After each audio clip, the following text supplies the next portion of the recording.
Hello everyone, कैसे हो आप सब। एक बार पुनः स्वागत है आप सभी का हमारे अपने YouTube channel Shiv coaching classes पर। उम्मीद करता हूं आप सभी मस्त होंगे, बेहतर होंगे, आप सभी की पढ़ाई भी अच्छे से चल रही होगी। तो आज की इस वीडियो में हम देखेंगे क्लास 12 बायोलॉजी एनसीईआरटी में। आज की इस वीडियो में हम देखेंगे इंपोर्टेंट क्वेश्चन, और सारे के सारे जो इंपोर्टेंट क्वेश्चन है वो आपके बोर्ड एग्जाम के लिए 3 अंकों वाले इंपोर्टेंट क्वेश्चन है। यानी ये सारे के सारे सिलेक्टेड क्वेश्चन है जो कि आपके 3 अंकों वाले क्वेश्चन हैं, और डेफिनेट रूप से आप देखेंगे कि यहां से कई सारे क्वेश्चन आपके बोर्ड एग्जाम में देखने को मिलेंगे। तो चलिए वीडियो को स्टार्ट करते हैं। सबसे पहला जो हमारा क्वेश्चन है वो है जनसंख्या वृद्धि के कारण लिखिए। जनसंख्या कैसे ग्रोथ कर रही है, इसके क्या क्या कारण हैं। तो जनसंख्या वृद्धि के देखिए कई सारे कारण हैं जो कि आपके एग्जाम में पूछे जाते हैं अक्सर। तो जनसंख्या वृद्धि के आपको कारण देखना है। देखिए जनसंख्या वृद्धि के कई अलग अलग कारण हैं। जैसे सबसे पहला जो इंपॉर्टेंट कारण है वो है जन्म दर में वृद्धि। अगर मान लीजिए जन्म दर में वृद्धि होती है तो जाहिर सी बात है कि प्रति इकाई क्षेत्रफल पे अगर जन्म लेने वाले प्राणियों की संख्या में वृद्धि हो रही है, इसका मतलब जनसंख्या में क्या होगी, वृद्धि होगी। तो अगर जन्म दर में वृद्धि होती है तो डेफिनेट तौर से आप देखेंगे कि जनसंख्या में भी क्या होती है, जन्म दर में वृद्धि होने से जनसंख्या में भी क्या होती है, वृद्धि होती है। तो अगर जन्म दर में वृद्धि होती है तो जनसंख्या में भी क्या होगी, जनसंख्या में भी क्या होगी, वृद्धि होती है। ठीक, बात करते हैं दूसरा पॉइंट जो हमारा है वो है मृत्यु दर। तो मृत्यु दर यानी मोर्टिलिटी रेट जो होता है, अगर मान लीजिए प्रति इकाई क्षेत्रफल पे मरने वाले प्राणियों की संख्या अगर ज्यादा है तो जाहिर सी बात है कि अगर मान लीजिए मृत्यु दर ज्यादा हो रहा है तो क्या होगा, इससे जनसंख्या में कमी आएगी। लेकिन अगर मान लीजिए मृत्यु दर में कमी आती है तो भी जनसंख्या में वृद्धि होगी। अगर मृत्यु दर में कमी आ रही है तो भी इससे जनसंख्या में क्या होगी, तो भी इससे जनसंख्या में क्या होगी, वृद्धि होगी। यानी अगर जनसंख्या में वृद्धि होगी, जनसंख्या में वृद्धि होगी तो भी जन्म दर में वृद्धि होगी। वहीं अगर मृत्यु दर में कमी आती है, मान लीजिए प्रति इकाई क्षेत्रफल पे मरने वाले प्राणियों की संख्या में अगर कमी आ रही है तो जाहिर सी बात है कि जब जन्म लेने वाले प्राणियों की संख्या लगातार बढ़ रही है और मरने वाले प्राणियों की संख्या अगर दिन पर दिन कम हो रही है तो जाहिर सी बात है कि इससे जनसंख्या में क्या होगी, वृद्धि होगी। तो पहला इंपॉर्टेंट कारण क्या है कि अगर जन्म दर में वृद्धि होती है तो भी इससे जनसंख्या में वृद्धि होती है, और अगर मान लीजिए मृत्यु दर में कमी आती है तो भी इससे क्या होगा, जनसंख्या में क्या होगी, वृद्धि होगी। ठीक, तीसरा इंपॉर्टेंट कारण है प्रजनन दर का उच्च होना। जैसे महिलाओं की अगर हम बात करते हैं तो पहले क्या था कि प्रजनन दर जो है निम्न था। मतलब आप देखेंगे कि लैंगिक दृष्टि से जो फीमेल थी वो जल्दी ही परिपक्व नहीं होती थी। लेकिन अब अगर हम देखें तो आमतौर पे आप देखेंगे कि कोई भी फीमेल जो है वो लगभग 12 से 13 वर्ष की अवस्था में ही प्रजनन की दृष्टि से जो है उच्च हो जाती है। मतलब प्रजनन की दर जो है इनके अंदर विकसित हो जाती है, इनके अंदर प्रजनन की क्षमता जो है कम उम्र में ही आजकल विकसित होने लग गई है। तो अगर मान लीजिए प्रजनन दर उच्च होता है तो इससे भी जनसंख्या में वृद्धि होगी। ठीक, तीसरा इंपॉर्टेंट कारण आपको याद रखना है कि प्रजनन दर अगर उच्च होगा तो भी इससे क्या होगा, जनसंख्या में आप देखेंगे वृद्धि ही होगी। ठीक, चौथा इंपॉर्टेंट कारण आपको क्या बताना है कि निरक्षरता एवं सामाजिक कुरीतियां। सामाजिक कुरीतियां का मतलब क्या है, हमारे परिवार समाज में भी क्या है, बहुत सारी गलत विचारधारणाएं पैदा हो गई है, बहुत सारे भ्रांतियां जो है अलग अलग लोगों के मन में है। जो लोग शिक्षित नहीं है, कई सारे उनके माइंड में आप देखेंगे कई सारे एक्टिविटीज चलती रहती है, कई सारे उनके मन में भ्रांतियां होती है। जैसे बहुत सारी भ्रांतियां, कुछ लोगों ये मानते हैं कि ईश्वर जो है भगवान का स्वरूप होते हैं, भगवान का वरदान होते हैं, जिस कारण से वो व्यक्ति ज्यादा से ज्यादा बच्चों को पैदा करते हैं।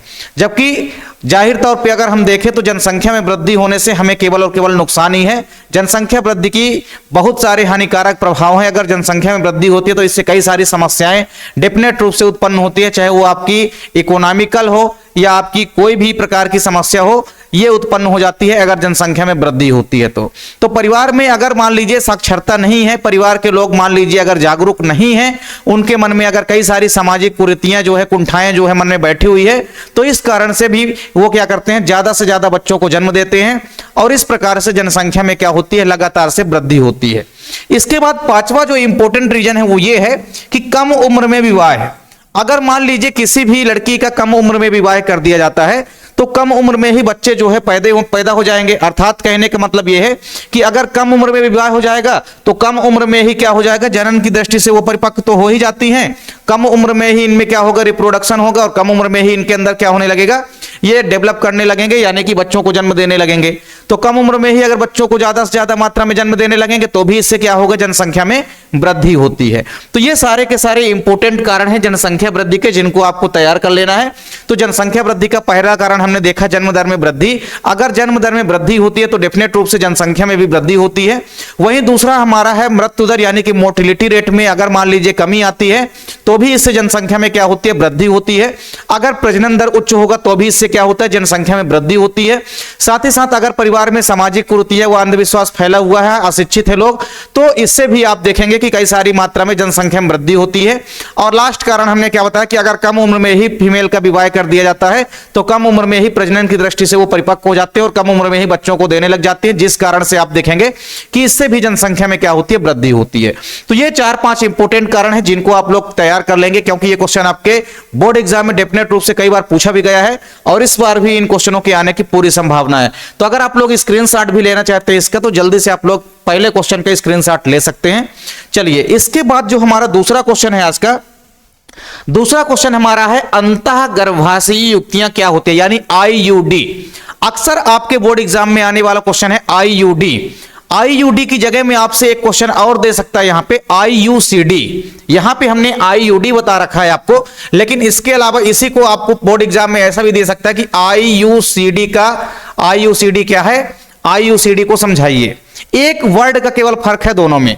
जैसे मान लीजिए ये है अंतःगर्भाशयी युक्तियां, ठीक, तो आप यहां पे अंतःगर्भाशयी के बाद यहां पे क्या आ गया, देखिए आईयूडी का पहले तो आपको पूरा नाम पता होना चाहिए। तो आईयूडी का पूरा नाम क्या होता है, आईयूडी का पूरा नाम होता है इंट्रा यूटेराइन डिवाइस। क्या होता है, इसका पूरा नाम होता है इंट्रा यूटेराइन डिवाइस। क्या होता है, इंट्रा यूटेराइन डिवाइस। तो ये होता है आईयूडी का पूरा नाम, यानी अंतःगर्भाशयी युक्तियां, इंट्रा यूटेराइन डिवाइस। अगर यहां पे आईयूसीडी आपसे पूछेगा तो आप यहां पे केवल एक वर्ड यूज करेंगे एक्स्ट्रा, वो है सी। तो सी फॉर यहां पे क्या हो जाएगा, कॉन्ट्रासेप्टिव हो जाएगा। क्या हो जाएगा, सी फॉर यहां पे आपका हो जाएगा कॉन्ट्रासेप्टिव। तो बस एक वर्ड का फर्क है, अगर आपसे आईयूडी पूछे या आपसे आईयूसीडी पूछे, दोनों को आपको एक्सप्लेन सेम ही करना है, बस इसके फुल फॉर्म में थोड़ा सा डिफरेंस आ जाएगा। आईयूडी का पूरा नाम क्या होता है, आईयूडी का पूरा नाम होता है इंट्रा यूटेराइन डिवाइस। और अगर आईयूसीडी आपसे पूछ देता है तो आईयूसीडी का पूरा नाम आप क्या लिखेंगे, इंट्रा, फिर यूटेराइन, और सी फॉर हो जाएगा कॉन्ट्रासेप्टिव, और डी फॉर हो जाएगा सेम यही डिवाइस। ठीक, तो ये चीजें आपको ध्यान में रखनी है। अब हम समझते हैं कि आईयूडी या आईयूसीडी क्या होती है, यानी अंतःगर्भाशयी युक्तियां क्या होती है। क्योंकि नाम से ही आपको स्पष्ट हो रहा है कि अंतःगर्भाशयी युक्तियां, मतलब इस युक्ति का प्रयोग जो है हम कहां करेंगे, अंतःगर्भाशयी मतलब गर्भाशय के अंदर करेंगे।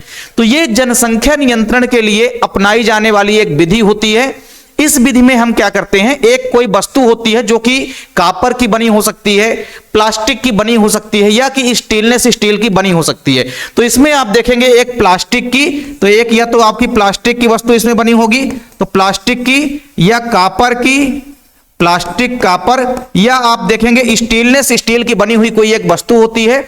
और इस डिवाइस को या इस वस्तु को हम क्या करते हैं, किसी भी फीमेल के गर्भाशय में यानी कि यूट्रस के अंदर इसको प्रवेश करा देते हैं। तो जब हम इस डिवाइस को क्या करेंगे, यूट्रस के अंदर, मान लीजिए ये हमारा क्या है, यूट्रस, ये हमारा क्या है, यूट्रस। अब इस यूट्रस के अंदर हम क्या करेंगे, इस यूट्रस के अंदर मान लीजिए एक डिवाइस है, ठीक। इस डिवाइस को आप इस प्रकार से समझ सकते हैं, जैसे मान लीजिए एक ये इस प्रकार से डिवाइस, ठीक, ये इस प्रकार से डिवाइस है। ये डिवाइस कई अलग अलग आकार और कई अलग अलग प्रकार की आती है। जैसे टी आकार की होती है तो इसको कॉपर टी बोलते हैं, ठीक। कॉपर की अगर मान लीजिए वस्तु है और वो टी शेप में है तो उसको हम क्या बोलेंगे, कॉपर टी। अक्सर आपके एग्जाम्पल में जो मिलता है वो कॉपर टी ही मिलता है। क्या मिलता है, कॉपर टी, क्योंकि कॉपर की बनी हुई वस्तु होती है और वो कैसी होती है, टी आकार की होती है, कुछ इस प्रकार से, ठीक। तो कॉपर की बनी हुई एक वस्तु होती है इस प्रकार की, मान लीजिए ये क्या है, कॉपर टी है, ठीक, ये है कॉपर टी। तो इस कॉपर टी को हम क्या करेंगे, यहां पे हम क्या करेंगे, इसको गर्भाशय के अंदर क्या कर देंगे, इस प्रकार से गर्भाशय के अंदर हम इसको रोपित कर देंगे। यानी यूट्रस के अंदर हम क्या करते हैं, इस डिवाइस को अंदर डाल देते हैं। तो जब हम इस कॉपर टी को या इस डिवाइस को हम क्या करेंगे, इसको जब हम कॉपर युक्त डिवाइस को हम क्या करेंगे, जब गर्भाशय के अंदर स्थापित कर देते हैं तो होगा क्या कि जो शुक्राणु योनि या वजाइना के माध्यम से मादा के अंदर प्रवेश कर रहे हैं गर्भाशय की ओर, तो जैसे ही गर्भाशय की जो नली है जिसको हम गर्भाशय ग्रीवा या सर्विक्स कहते हैं, तो आप देखेंगे कि गर्भाशय की जो ग्रीवा है इसके आगे जो है शुक्राणु नहीं आ पाएंगे। क्यों? क्योंकि ये जो कॉपर टी है या एक प्लास्टिक स्टेनलेस स्टील या आप कह सकते हैं कॉपर की ये जो वस्तु है, ये क्या करेगी, शुक्राणुओं की गति को नियंत्रित कर देगी, शुक्राणुओं को वहीं पर रोक देगी। योनि या वजाइना के अंदर जैसे ही शुक्राणु प्रवेश करेंगे, ये कॉपर टी क्या करेगा, उस शुक्राणु को यानी कि स्पर्म को रोक देगा, उनकी गति को नियंत्रित कर देगा और शुक्राणुओं को क्षतिग्रस्त कर देगा, शुक्राणुओं को नष्ट कर देगा। इसका मतलब क्या समझ में आया कि इस विधि में क्या होता है कि यह जनसंख्या नियंत्रण के लिए अपनाई जाने वाली एक विधि होती है। इस विधि में एक प्लास्टिक, कॉपर की या स्टेनलेस स्टील की बनी कोई एक वस्तु होती है जिसको हम क्या करते हैं, किसी भी महिला के गर्भाशय के अंदर प्रवेश करा देते हैं। तो जब हम महिला के गर्भाशय के अंदर प्रवेश करा देते हैं तो इससे होगा क्या कि शुक्राणु जो है गर्भाशय के अंदर प्रवेश नहीं कर पाएंगे, क्योंकि ये नष्ट हो जाएंगे इस कॉपर टी की बदौलत। या ये जो वस्तु है आईयूडी जो डिवाइस है, इस डिवाइस से शुक्राणु क्या हो जाते हैं, नष्ट हो जाते हैं, क्षतिग्रस्त हो जाते हैं, जिस कारण से शुक्राणु जो है ऊपर नहीं आ पाते हैं। अब जब शुक्राणु जो है गर्भाशय में ही नहीं आ पाएंगे, तो गर्भाशय में जब नहीं आएंगे तो यानी अंडवाहिनी में भी ये नहीं जा पाएंगे। तो जब शुक्राणु जो है नहीं जा पाएंगे अंडवाहिनी में, इसका मतलब निषेचन नहीं हो पाएगा। ठीक, तो निषेचन को रोकने के लिए यह एक डिवाइस होती है, तो इसका उपयोग करके हम निषेचन को रोक सकते हैं, यानी कि गर्भाधारण को हम कंट्रोल कर सकते हैं। तो जनसंख्या नियंत्रण के लिए अपनाई जाने वाली यह एक विधि होती है। इसमें एक प्लास्टिक की बनी हुई या कॉपर की बनी हुई या कोई स्टेनलेस स्टील की बनी हुई एक वस्तु होती है। ठीक, इसको हम क्या करते हैं, गर्भाशय में स्थापित कर देते हैं और यह शुक्राणुओं को क्या कर देती है, गर्भाशयी नलिका में प्रवेश करने से रोकती है। गर्भाशय की जो नलिका है उसमें प्रवेश करने से ये जो डिवाइस होती है शुक्राणु को रोक देती है। तो जब शुक्राणु जो है गर्भाशय की नलिका से अंदर प्रवेश कर ही नहीं पाएंगे गर्भाशय में, यानी आगे चल के इनका निषेचन नहीं हो पाएगा और किसी भी प्रकार से गर्भाधारण की कोई भी संभावना नहीं होगी। इसका मतलब हमने ये देखा कि यह एक गर्भाधारण को रोकने के लिए अपनाई जाने वाली तकनीक है, अर्थात जनसंख्या नियंत्रण के लिए अपनाई जाने वाली एक तकनीक है। जैसे आपने इसके पहले भी देखा था, आपने देखा था क्या, ट्यूबेक्टोमी देखा था, जो कि महिला नसबंदी होती है, महिलाओं के अंदर अपनाई जाती थी। उसी प्रकार आपने वैसेक्टोमी देखा था जिसको हम पुरुष नसबंदी कहते थे। तो इसी प्रकार एक डिवाइस होती है आईयूडी, इंट्रा यूटेराइन डिवाइस। इस डिवाइस को हम गर्भाशय के अंदर प्रवेश कर देते हैं जिससे कि निषेचन नहीं हो पाता है। ठीक, तो इसका भी आप लोग जल्दी से स्क्रीनशॉट ले सकते हैं। अब हम बात करते हैं अपने अगले क्वेश्चन की। तो हमारा अगला क्वेश्चन क्या है कि यदि मान लीजिए लीडिंग कोशिकाएं अगर नष्ट हो जाए तो इससे नर के लैंगिक लक्षणों पर क्या प्रभाव पड़ेगा। लीडिंग कोशिका हमको पता है एक विशेष प्रकार की कोशिका होती है। तो लीडिंग कोशिका की अगर हम बात करते हैं तो ये जो लीडिंग कोशिका होती है ये कहां पाई जाती है, लीडिंग कोशिका जो होती है ये वृषण के अंदर यानी कि टेस्टिस के अंदर पाई जाने वाली एक विशेष प्रकार की कोशिका होती है। और इस लीडिंग कोशिका के द्वारा आप लोग देखे थे कि एक विशेष प्रकार के हार्मोन्स का सिक्रेशन किया जाता है और इस हार्मोन्स को हम बोलते हैं टेस्टोस्टेरॉन। क्या बोलते हैं इस हार्मोन्स को, हम क्या बोलते हैं, टेस्टोस्टेरॉन। ठीक, तो ये जो टेस्टोस्टेरॉन हार्मोन्स होता है, इस टेस्टोस्टेरॉन हार्मोन्स को हम क्या बोलते हैं, इस टेस्टोस्टेरॉन हार्मोन को हम क्या बोलते हैं, इसको हम बोलते हैं मेल सेक्स हार्मोन्स। क्या बोलते हैं, इसको हम बोलते हैं male sex hormones, male sex hormones. ठीक, तो मेल सेक्स हार्मोन्स यानी कि आप देखेंगे मेल सेक्स हार्मोन्स ये जो होता है, या इसको आप हिंदी में कह सकते हैं नर लिंग हार्मोन्स। क्या कह सकते हैं, इसको आप कह सकते हैं नर लिंग हार्मोन्स। ठीक, नर लिंग हार्मोन्स। तो आपको बस इतना समझना है कि ये जो हमारी लीडिंग कोशिका होती है जिसको कि हम अंतराली कोशिका भी कहते हैं, लीडिंग कोशिका जो होती है वृषण के अंदर पाई जाने वाली एक विशेष प्रकार की कोशिका होती है। और इस लीडिंग कोशिका के द्वारा मेल सेक्स हार्मोन्स यानी कि नर लिंग हार्मोन्स जिसको कि हम बोलते हैं टेस्टोस्टेरॉन हार्मोन्स, इसका सिक्रेशन किया जाता है। और ये टेस्टोस्टेरॉन हार्मोन्स क्या करता है, नर के द्वितीयक लैंगिक लक्षणों का विकास करता है। क्या करता है, ये टेस्टोस्टेरॉन जो होता है किसी भी मेल के, किसी भी नर के, आप देखेंगे नर के द्वितीयक लैंगिक लक्षण जो भी होते हैं, ठीक है, तो नर के द्वितीयक लैंगिक लक्षणों का क्या करता है, डेवलपमेंट करता है या विकास करता है। तो नर के द्वितीयक लैंगिक लक्षणों का निर्धारण करता है। तो नर के जो भी द्वितीयक लैंगिक लक्षण है उनका क्या करेगा, निर्धारण करता है ये टेस्टोस्टेरॉन हार्मोन्स। तो अगर लीडिंग कोशिकाएं नष्ट हो जाएगी तो टेस्टोस्टेरॉन हार्मोन्स का सिक्रेशन नहीं हो पाएगा और नर के अंदर होने वाले जो भी द्वितीयक लैंगिक लक्षण हैं, जैसे कि आवाज का भारी होना, लैंगिक अंगों के आसपास बाल का आना, ये सारे के सारे जो भी इंपॉर्टेंट द्वितीयक लैंगिक लक्षण है किसी भी फीमेल के अंदर आप देखेंगे, किसी भी मेल के अंदर, किसी भी नर के अंदर जो भी द्वितीयक लैंगिक लक्षण होते हैं वो सभी के सभी क्या हो जाएंगे, रुक जाएंगे। यानी सिंपल सा आपका क्वेश्चन है कि यदि लीडिंग कोशिकाएं नष्ट हो जाए तो नर के लैंगिक लक्षण पर क्या प्रभाव पड़ेगा। तो आपको बताना है कि मानव नर के वृषण में लीडिंग कोशिकाएं उपस्थित होती है जो कि मानव में लिंग से संबंधित टेस्टोस्टेरॉन हार्मोन्स का क्या करती है, सिक्रेशन करती है, यानी श्रावण करती है। और अगर ये लीडिंग कोशिकाएं नष्ट हो जाएगी तो टेस्टोस्टेरॉन हार्मोन्स का सिक्रेशन नहीं हो पाएगा और नर के अंदर जो भी द्वितीयक लैंगिक लक्षण है इनका विकास नहीं हो पाएगा, अर्थात किसी भी नर के अंदर द्वितीयक लैंगिक लक्षणों का विकास रुक जाएगा। तो सिंपल सा क्वेश्चन है, इसका भी आप लोग जल्दी से स्क्रीनशॉट ले सकते हैं। छोटा सा क्वेश्चन है लेकिन आपके बोर्ड एग्जाम के लिए काफी इंपॉर्टेंट है। चलिए अगला क्वेश्चन है हमारा, संयोजक कड़ी किसे कहते हैं, उदाहरण सहित आपको एक्सप्लेन करना है। संयोजक कड़ी का मतलब होता है कनेक्टिंग लिंक। कनेक्टिंग लिंक आप लोगों ने इसके पहले भी पढ़ रखी है। कनेक्टिंग लिंक का मतलब क्या होता है, सपोज करिए कोई एक हमारे पास जीव है, अब उस जीव के अंदर दो अलग अलग वर्गों के लक्षण मौजूद है। जैसे मान लीजिए हमारे पास ये एक पर्टिकुलर कोई जीव है, ठीक, एक ये हमारे पास क्या है, एक जीव है। अब इस जीव के अंदर दो अलग अलग वर्गों के लक्षण मौजूद हैं, ठीक। अब इस जीव के अंदर दो अलग अलग वर्गों के लक्षण क्या है, मौजूद हैं, ठीक। तो कोई एक ऐसा जीव जिसके अंदर अपने आसपास के दो वर्गों के लक्षण मौजूद हों उसे हम कहेंगे कनेक्टिंग लिंक, ठीक।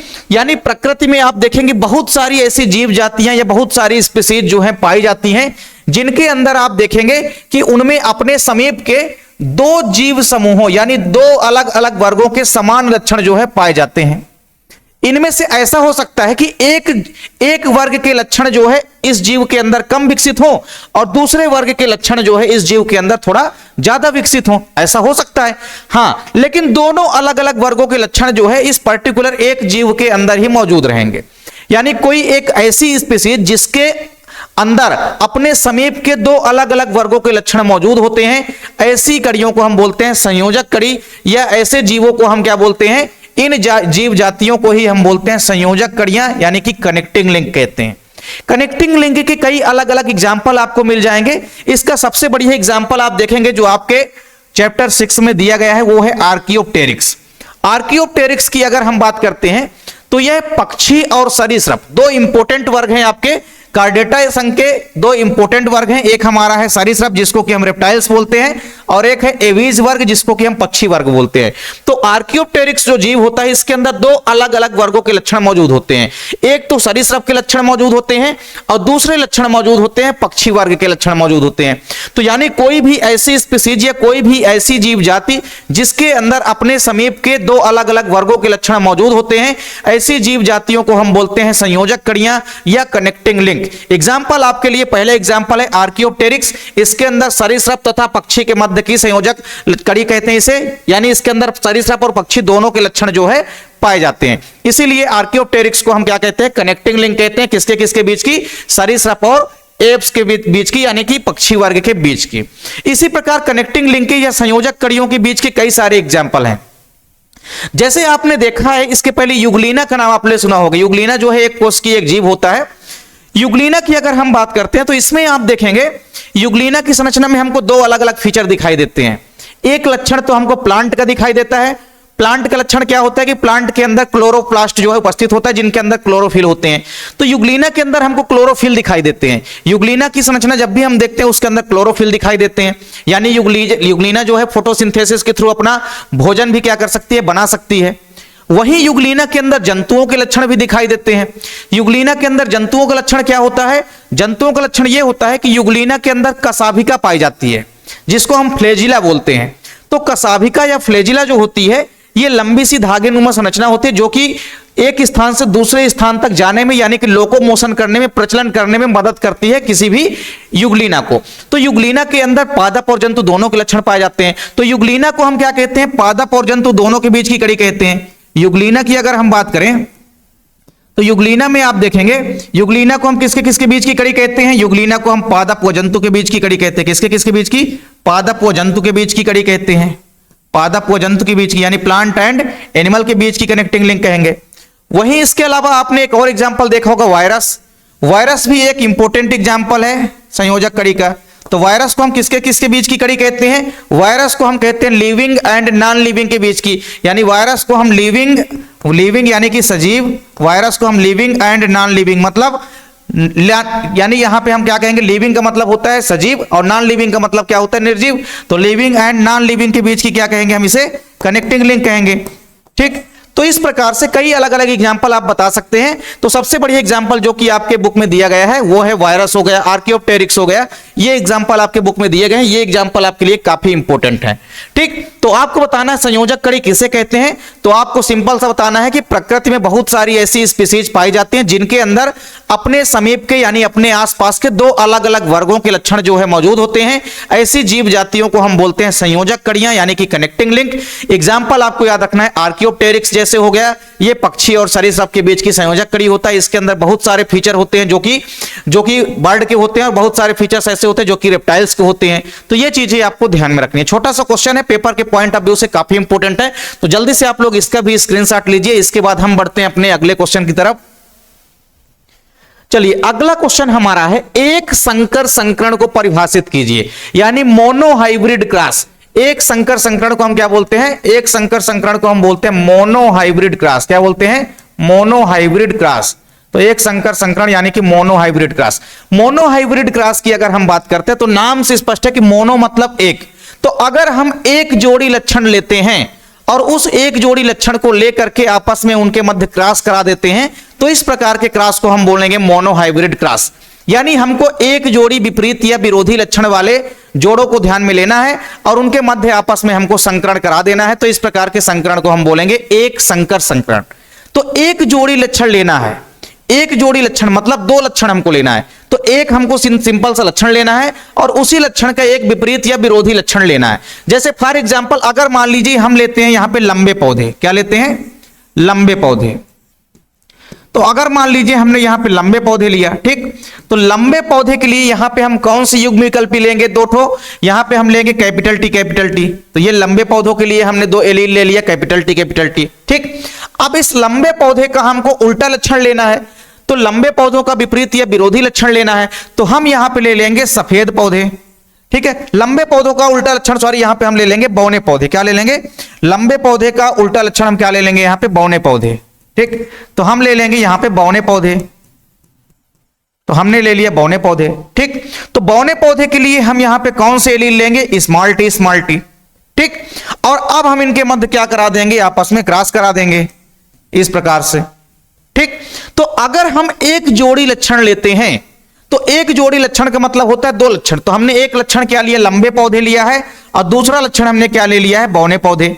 तो जब हम लंबे पौधों का क्रॉस कराएंगे बौने पौधों के साथ, तो इस प्रकार का क्रॉस क्या कहलाएगा? मोनोहाइब्रिड क्रॉस कहलाएगा। क्यों?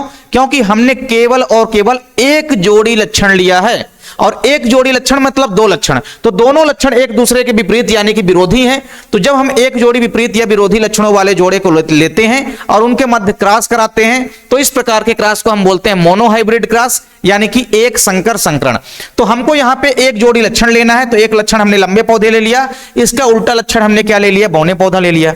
अब इनका अगर हम क्रॉस कराएंगे तो आप देखेंगे यहां से आ जाएगा एक कैपिटल टी और यहां से आ जाएगा एक स्मॉल टी, और ये दोनों जब आपस में मिल जाएंगे तो यहां पे बन जाएगी हमारी क्या? यहां पे हमारी बन जाएगी F1 जनरेशन। क्या बन जाएगी? F1 जनरेशन बन जाएगी, यानी कि F1 पीढ़ी बन जाएगी। ठीक, तो प्रथम संतति पीढ़ी यानी कि F1 जनरेशन यहां पे बन जाएगी। तो इस F1 जनरेशन में केवल और केवल प्रभावी लक्षण दिखाई देंगे। हमने ये चीज आपको पढ़ा रखी है कि अगर जब हम एक जोड़ी विपरीत या विरोधी लक्षणों के मध्य क्रॉस कराते हैं तो जो F1 पीढ़ी होती है, जो पहली पीढ़ी होती है, उसमें केवल और केवल प्रभावी लक्षण ही दिखाई देते हैं, डोमिनेंट कैरेक्टर ही दिखाई देते हैं।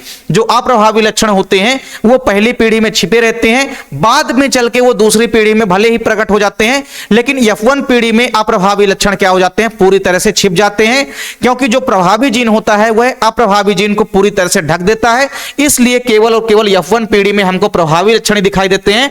तो लंबे पौधे का जीन ज्यादा प्रभावी है, इसलिए F1 पीढ़ी में हमको क्या दिखाई देंगे? तो F1 पीढ़ी में हमको केवल और केवल लंबे पौधे ही दिखाई देंगे। ठीक, यौवन पीढ़ी में हमको केवल और केवल कौन दिखाई देंगे? लंबे पौधे दिखाई देंगे। ठीक, तो हमको यह समझ में आया कि एक संकर संकरण का मतलब क्या है। तो जब हम एक जोड़ी ही केवल लक्षण लेते हैं और उस एक जोड़ी लक्षण को लेकर के आपस में उनके मध्य क्रॉस करा देते हैं, तो इस प्रकार के क्रॉस को हम बोलते हैं मोनोहाइब्रिड क्रॉस या एक संकर संकरण। ठीक, एग्जाम्पल इसके आप कई अलग अलग ले सकते हैं। इसके अलावा आप कई अलग अलग एग्जाम्पल लेके यहां पे एक्सप्लेन कर सकते हैं। आप यहां पे लाल पुष्प ले लीजिए, उसका उल्टा लक्षण ले लीजिए, सफेद पुष्प ले लीजिए, आप बीज ले लीजिए, किसी का बीज ले लीजिए, तो किसी भी प्रकार से आप एग्जाम्पल को एक्सप्लेन कर सकते हैं। बस आपको ये शर्तें हैं कि मोनोहाइब्रिड क्रॉस अगर आप एक्सप्लेन कर रहे हैं तो आपको एक एग्जाम्पल जरूर एक्सप्लेन करना है, क्योंकि पूरी तरह से आपको नंबर मिल सके। तो इस क्वेश्चन का भी आप लोग स्क्रीनशॉट ले सकते हैं। काफी आसान क्वेश्चन है मोनोहाइब्रिड क्रॉस। अब इसकी जगह में अगर मान लीजिए आपसे डाई हाइब्रिड क्रॉस पूछ देता है, तो डाई हाइब्रिड क्रॉस क्या हो जाएगा? यहां पे हमने एक जोड़ी लक्षण लिया है। अब अगर डाई हाइब्रिड क्रॉस हमसे पूछेगा, यानी द्विसंकर संकरण अगर हमसे पूछेगा, तो हम वहां पे दो जोड़ी लक्षण ले लेंगे, इधर इधर एक और लक्षण ले लेंगे। हमने यहां पे एक लक्षण लिया है तो यहां पे हम एक और लक्षण ले लेंगे, यहां पे हमने एक लक्षण लिया तो यहां पे हम एक और लक्षण ले लेंगे। तो अगर डाई हाइब्रिड क्रॉस पूछेगा तो हम दो दो लक्षण ले लेंगे दोनों साइड, मतलब दो जोड़ी लक्षण ले लेंगे, यानी टोटल 4 लक्षण लेंगे। तो यहां पे हमसे मोनो हाइब्रिड क्रॉस पूछा गया तो हमने एक जोड़ी लक्षण लिया और उनके मध्य आपस में क्रॉस करा दिया। तो इस प्रकार के क्रॉस को हम क्या बोलते हैं? मोनो हाइब्रिड क्रॉस या एक संकर संकरण।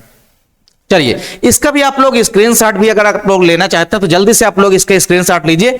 इसके बाद हमारा अगला क्वेश्चन है, देखिए, व्यसन या एडिक्शन क्या होता है, इसके प्रमुख इंपोर्टेंट कारण आपको बताना है। बोर्ड एग्जाम में हो सकता है कि आपसे व्यसन या एडिक्शन ना पूछ करके आपसे ऐसा पूछ सकता है कि औषधि व्यसन क्या है। अगर आपसे औषधि व्यसन पूछता है तो भी आपको आंसर वही लिखना है। ठीक, अगर आपसे औषधि व्यसन पूछता है तो भी उसका मतलब क्या है? औषधि व्यसन आपसे अगर पूछता है तो औषधि व्यसन का मतलब भी आपका सेम है, आपको लिखना सेम ही है, चाहे आपको औषधि व्यसन पूछे या आपसे व्यसन या एडिक्शन पूछे। तो सिंपल सी बात है कि व्यसन या एडिक्शन की अगर हम बात करते हैं तो देखे होंगे बहुत सारे व्यक्ति क्या होते हैं, पूरी तरह से एकदम नशीले पदार्थों का सेवन दिन भर करते रहते हैं और नशीले पदार्थों पर ही पूरी तरह से आश्रित रहते हैं। तो किसी व्यक्ति का नशीले पदार्थों के प्रति निर्भरता ही क्या कहलाती है? व्यसन या एडिक्शन कहलाती है। ठीक, तो कोई भी व्यक्ति अगर शारीरिक रूप से या मानसिक रूप से नशीले पदार्थों का सेवन करता है या नशीले पदार्थों पर निर्भर रहता है तो इसी निर्भरता को हम कहते हैं व्यसन या एडिक्शन। तो शारीरिक अथवा मानसिक रूप से नशीले पदार्थों पर निर्भरता ही क्या कहलाती है? व्यसन या एडिक्शन कहलाती है। काफी इंपॉर्टेंट डिफिनेशन है, कई बार आपके बोर्ड एग्जाम में यह क्वेश्चन आया हुआ है।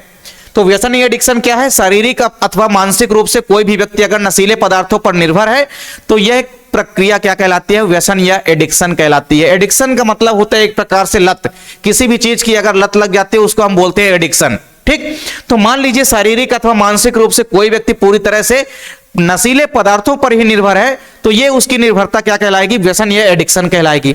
अब बात करते हैं व्यसन या एडिक्शन के कौन कौन से इंपॉर्टेंट कारण हैं। तो व्यसन या एडिक्शन के कई सारे इंपॉर्टेंट कारण हैं। सबसे पहला इंपॉर्टेंट कारण क्या है? उत्सुकता। उत्सुकता की अगर हम बात करते हैं तो आमतौर पे आप देखे होंगे कि बहुत सारे व्यक्तियों को क्या लगता है कि जैसे ही वो नशीले पदार्थों का सेवन करते हैं कुछ समय के लिए वो इतने आनंदित हो जाते हैं, अपने पूरे दुखों को भूल जाते हैं। आप अक्सर अपने आसपास भी देखे होंगे कि जो भी नशीले पदार्थों का सेवन करते हैं कुछ समय के लिए उनको ऐसा लगता है कि वो पूरे के पूरे अपने दुखों से जो है दूर हो चुके हैं। लेकिन ये आप कह सकते हैं अप्रत्यक्ष रूप से है। ठीक, प्रत्यक्ष रूप से नहीं होते हैं लेकिन अप्रत्यक्ष रूप से उनको कुछ समय के लिए यह आभास हो जाता है कि वो पूरी की पूरी तरह से अपना दुख दर्द जो है भूल चुके हैं, तो वो अपने आप को आनंदित महसूस करते हैं। तो इसी चक्कर में क्या होता है? उत्सुकतावश बहुत सारे व्यक्ति क्या करते हैं? नशीले पदार्थों का सेवन करते हैं।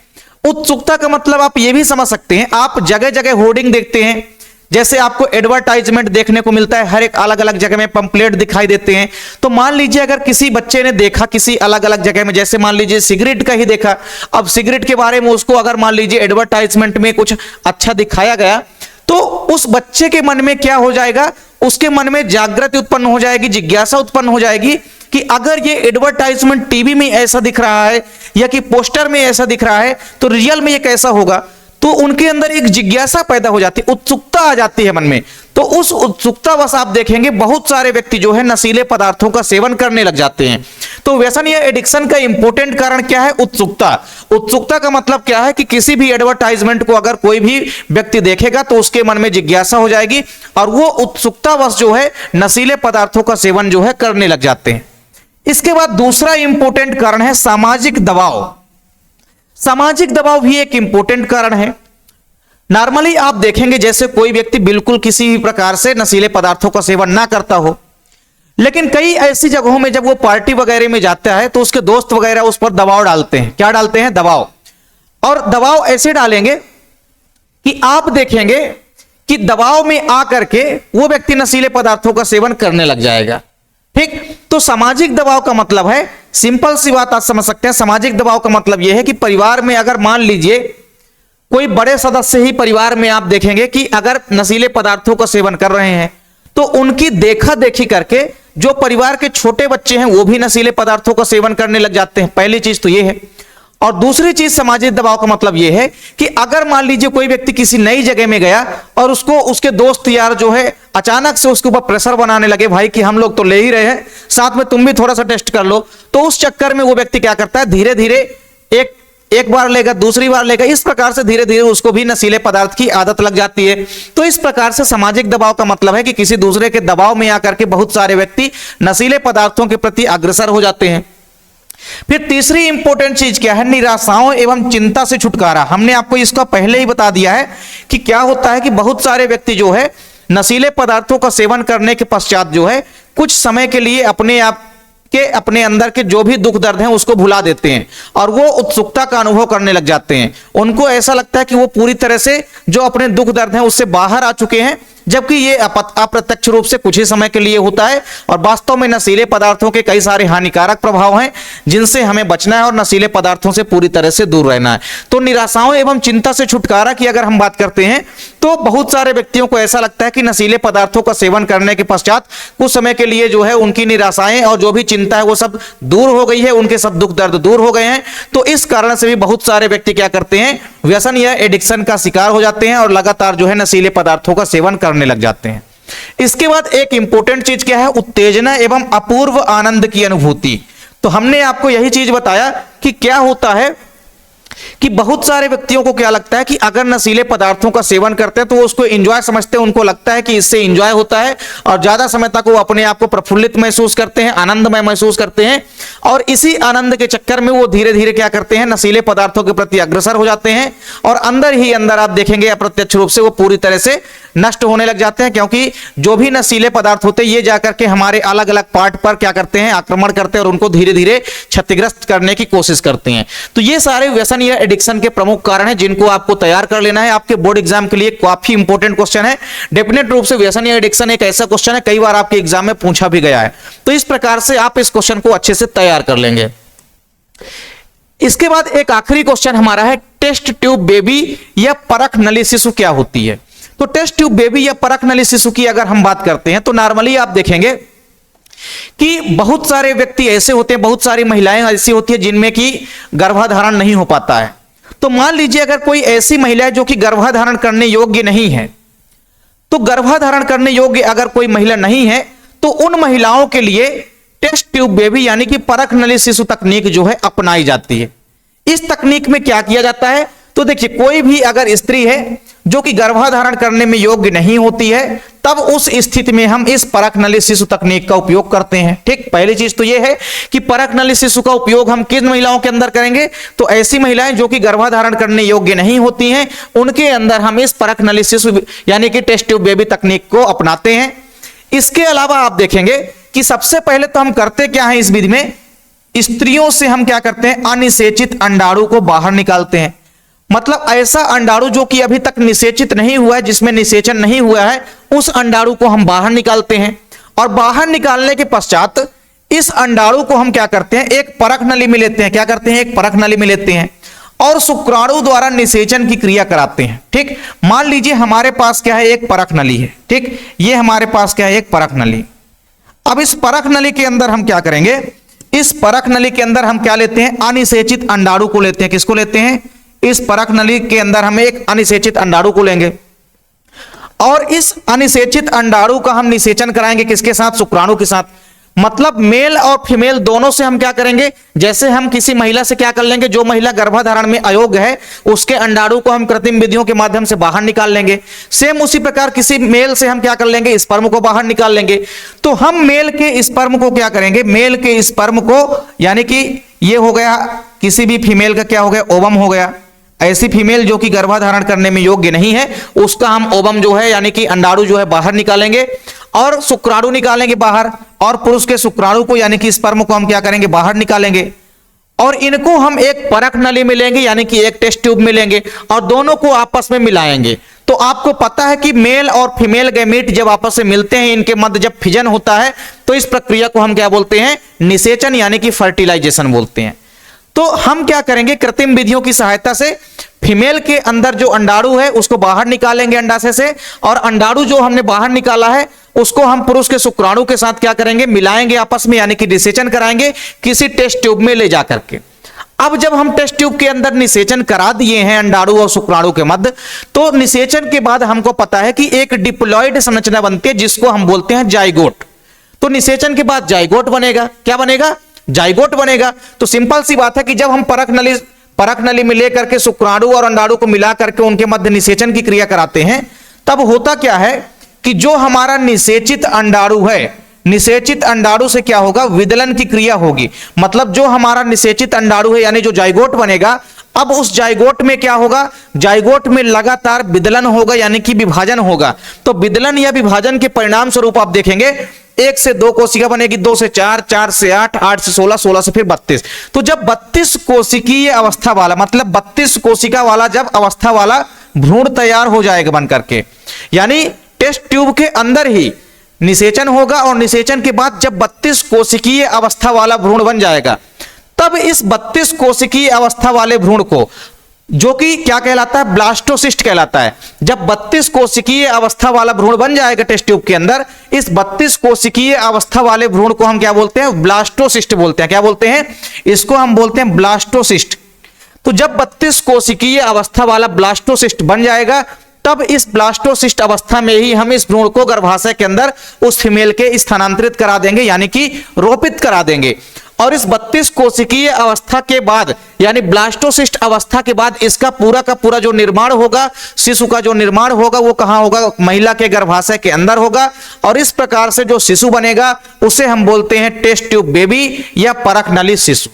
तो सिंपल सा मेथड है कि टेस्ट ट्यूब बेबी जो है ऐसी महिलाओं के अंदर अपनाई जाने वाली विधि होती है जो महिलाएं गर्भधारण करने योग्य नहीं होती हैं पूरी तरह से।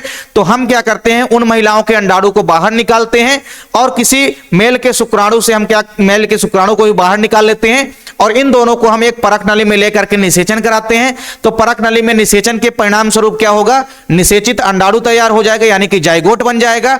फिर जाइगोट में लगातार विदलन या विभाजन होता है जिसके परिणाम स्वरूप आगे जाकर के 32 कोशिकीय अवस्था वाला भ्रूण बन जाएगा। और इस 32 कोशिकीय अवस्था वाले भ्रूण को हम क्या करेंगे, उस महिला के गर्भाशय में रोपित करा देंगे, स्थानांतरित करा देंगे, जिसके बाद का जो विकास होगा बेबी का वो कहां होगा, महिला के गर्भाशय में होगा। और इस प्रकार से जो शिशु तैयार होगा उसे हम बोलेंगे परख नली शिशु या टेस्ट ट्यूब बेबी। अक्सर आपके एग्जाम में कभी कभी पूछ लिया जाता है कि सबसे पहला टेस्ट ट्यूब बेबी कौन सा था। तो आपको याद रखना है सबसे पहली टेस्ट ट्यूब बेबी का नाम क्या था, लुइस ब्राउन। क्या था, लुइस ब्राउन। तो ये भी आपको याद रखना है, लुइस ब्राउन जो है सबसे पहले बनने वाली टेस्ट ट्यूब बेबी थी, लुइस ब्राउन। ठीक, लुइस ब्राउन। तो इस प्रकार से उम्मीद करता हूं कि ये क्वेश्चन भी आपको समझ में आ गया होगा। तो आज की इस वीडियो में हमने यहाँ पे 8 से 9 इंपॉर्टेंट क्वेश्चन आपको प्रोवाइड कराए हैं जो कि आपके बोर्ड एग्जाम के लिए 3 अंकों वाले काफी इंपॉर्टेंट क्वेश्चन है। और इसी तरह से हम क्रमशः आप लोगों के लिए कई सारे इंपॉर्टेंट क्वेश्चनों की सीरीज लेकर के आएंगे। पूरे के पूरे 2 अंकों वाले इंपॉर्टेंट क्वेश्चन, 3 अंकों वाले इंपॉर्टेंट क्वेश्चन और 4 अंकों वाले इंपॉर्टेंट क्वेश्चन की भी कई सारी सीरीज हम आप लोगों को लेकर के आएंगे। पेपर के पहले आप देखेंगे इतनी बिंदास तरीके से तैयारी आप लोगों की कराई जाएगी। पूरे के पूरे जो भी आपके ऑब्जेक्टिव क्वेश्चन है, चाहे वो आपके रिक्त स्थान वाले प्रश्न हो, चाहे आपके वो सही जोड़ी वाले क्वेश्चन हो, चाहे आपके सत्य असत्य वाले क्वेश्चन हो, या आपके सही विकल्प क्वेश्चन हो, मल्टीपल चॉइस क्वेश्चन हो, जितने भी इंपॉर्टेंट क्वेश्चन है जो कि आपके बोर्ड एग्जाम में आने वाले हैं, सारे के सारे क्वेश्चनों की आप देखेंगे क्रमशः ताबड़तोड़ तरीके से आप देखेंगे रिवीजन आपका होने वाला है और पूरे के पूरे इंपॉर्टेंट क्वेश्चनों को हम लेकर के आप लोगों के सामने आएंगे और पूरे के पूरे इंपॉर्टेंट चैप्टर की वीडियो भी हमने आपको प्रोवाइड करा दी है। अभी तक आप यदि नहीं देखे हैं तो आप प्लेलिस्ट में जाकर के देख सकते हैं। उम्मीद करता हूं वीडियो आपको पसंद आई होगी। वीडियो अगर आप लोगों को अच्छी लगे तो आप लोग लाइक कमेंट जरूर किया करें। साथ ही साथ आप लोग दोस्तों के बीच भी ज्यादा से ज्यादा वीडियो को शेयर करें और अगर आप लोग चैनल पे नए हैं तो आप लोग चैनल को सब्सक्राइब जरूर कर लीजिए। साथ ही साथ आप लोग बेल आइकन भी प्रेस कर लें ताकि वीडियो की नोटिफिकेशन भी आपको मिलती रहे। मिलते हैं आप लोगों से नेक्स्ट वीडियो में, तब तक के लिए जय हिंद, वंदे मातरम।